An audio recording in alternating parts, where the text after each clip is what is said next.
Okay, so Jessie's cantering. Jessie, stay here on the circle because I'm going to have you do an exercise that we have all come to love at second level. And do you remember when we didn't have simple changes in second level?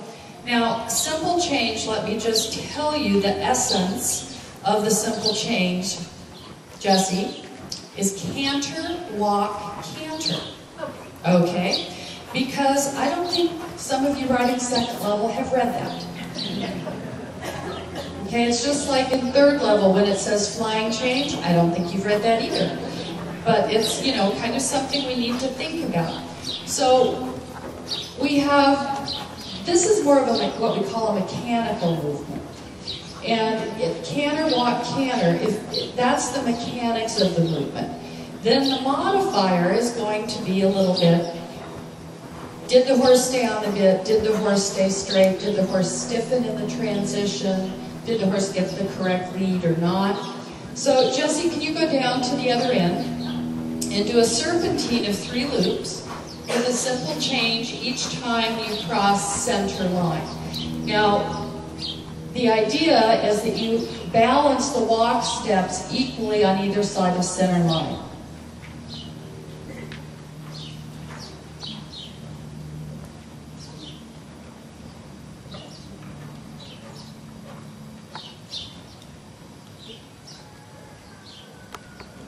Good. Now remember, steps and strides are different things. Steps are, just count the front legs, 1, 2, 3, 4, 5. Okay, plenty. Okay, now Jessie, go do one where you're going to trot on one end or the other. In other words, go canter, trot, trot, walk. Okay, well, yeah, and now canter. Not a change of lead through the trot, but put a trot step or 2 on one side of the walk. So for me, when I see this with a little bit of trotting on one side, and then she walks, and now she canters, I can still at second level get that a 6. Okay, I know a lot of judges don't. But, you know, the horse is on the bit, the horse is straight, the horse has nice gaits, the walk is very clear. So for me, there's enough good things. Okay, now if she took the wrong lead, this time Jessie, go canter, walk, wrong lead.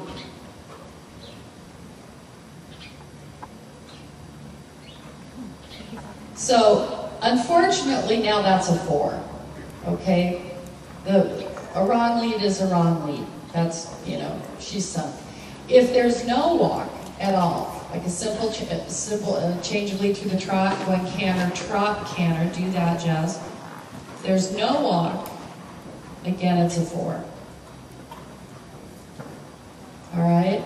Now, if she did that, canter, trot, wrong lead, now she's got a 3. Because you see how we can go down, you know, deciding on how many different mistakes she makes. But, again, now can you do it right? And I've totally screwed it up. Okay, go down to the other end. Thanks. So, the good things about the horse is he's got an expressive canter, he's got a nice up out through the front leg, he's reliably on the bit, the straightness, I don't see any crookedness problems.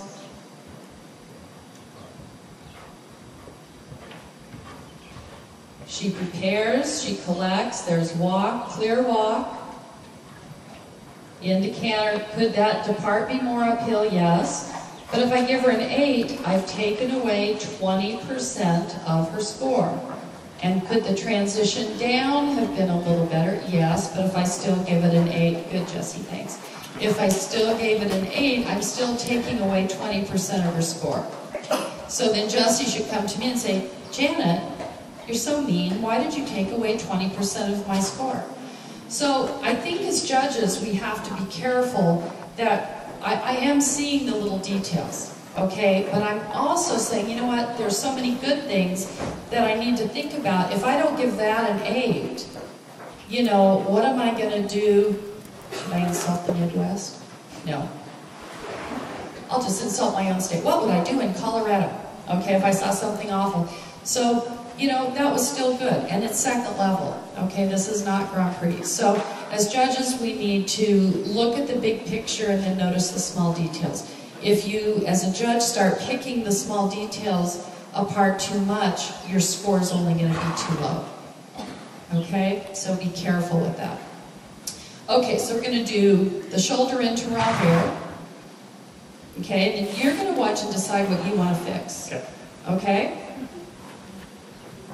All right, so let's pick up our trot, Amy and Jess, and let's use this long side over here. And one at a time, can you do the shoulder into renvers? Now, Hilda and I, when actually I wrote this test for second level test 3, and then the committee liked it so much they decided to use it as second 4. And Hilda and I originally thought that we would be nice and give you a long time to prepare and change directions, and then most of you did your shoulder in only to V and then changed to renvers, which made it very difficult. So we took that transition score out this time. And then Jessie, don't forget to finish the exercise at H, okay?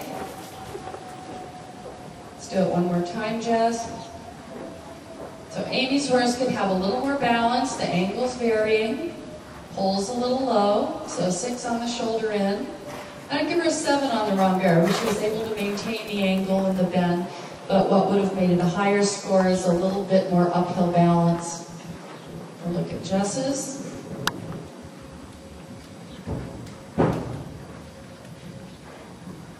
Angle is secure, 7. Renvers small, 7. Overall, the horse needs a little more activity, a little more cadence, a little more oomph, okay? So circle, and can we do travers?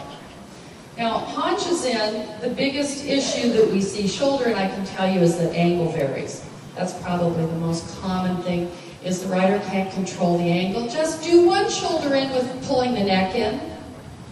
This is the other favorite. Okay, everyone see that? That is wrong. Okay, just turn and do one more. If you think about riders as you're riding, keep the outside ear in front of your outside hand.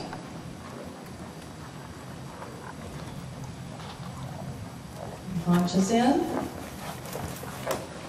Just do one more shoulder in next time coming, and just do a good one. Amy, go ahead, do one more shoulder in.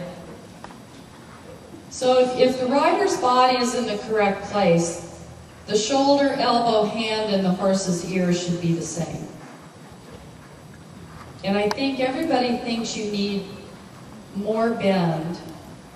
And the more bend you have, the more they fall on that outside shoulder. Now Jess is getting a little bit of tilting, which is another common problem. Okay.